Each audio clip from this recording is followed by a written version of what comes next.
Asif Zardari election नहीं लड़ पाएंगे, चौधरी शुजात भी आउट हो जाएंगे। नवाज शरीफ, शहबाज शरीफ, कायम अली शाह और दीगर बड़े बड़े सियासतदान माइनस हो जाएंगे। बिलावल भुट्टो जरदारी, आसफा भुट्टो जरदारी, हमजा शहबाज, मरियम नवाज शरीफ और दीगर चेहरे अवाम पर हुक्मरानी करेंगे।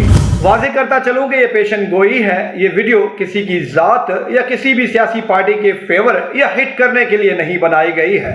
आसिफ अली जरदारी से मुतल्लिक पेशन गोई की गई है कि वो 2023 का जनरल इलेक्शन लड़ सकते हैं, लेकिन उनकी तबीयत अब उन्हें सियासी सरगर्मियों की इजाज़त नहीं देगी।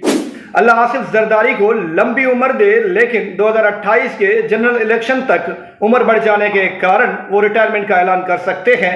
यही सबब है कि आसिफ जरदारी ने बिलावल भुट्टो और आसफा को सियासी मैदान में उतारा हुआ है। पाकिस्तानी सियासतदानों में सबसे बड़ी उम्र है चौधरी शुजात हुसैन की।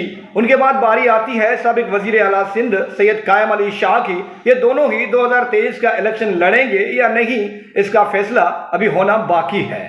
साबिक वजीर आजम मियां नवाज शरीफ और उनके भाई मियां शहबाज शरीफ भी 2023 का इलेक्शन लड़ेंगे। पेशन गोई तो ये की गई है कि हो सकता है ये दोनों ही 2028 का इलेक्शन न लड़ पाए। इमरान खान से मुत्तल्लिक बहुत सी पेशन गोयां की गई हैं। सियासी पंडितों का मानना है कि इमरान खान को 2023 का इलेक्शन लड़ने की इजाज़त तक नहीं मिलेगी। अगर मिल भी गई तो वो कामयाब नहीं हो पाएंगे, लेकिन उनकी पार्टी कभी ख़त्म नहीं होगी। ये तो थी सियासी पेशन गोइयाँ। वैसे आपकी नज़र में सबसे बूढ़ा सियासतदान कौन है, और वो कौन से सियासतदान हैं जिन्हें आप दोबारा असेंबली में नहीं देखना चाहते?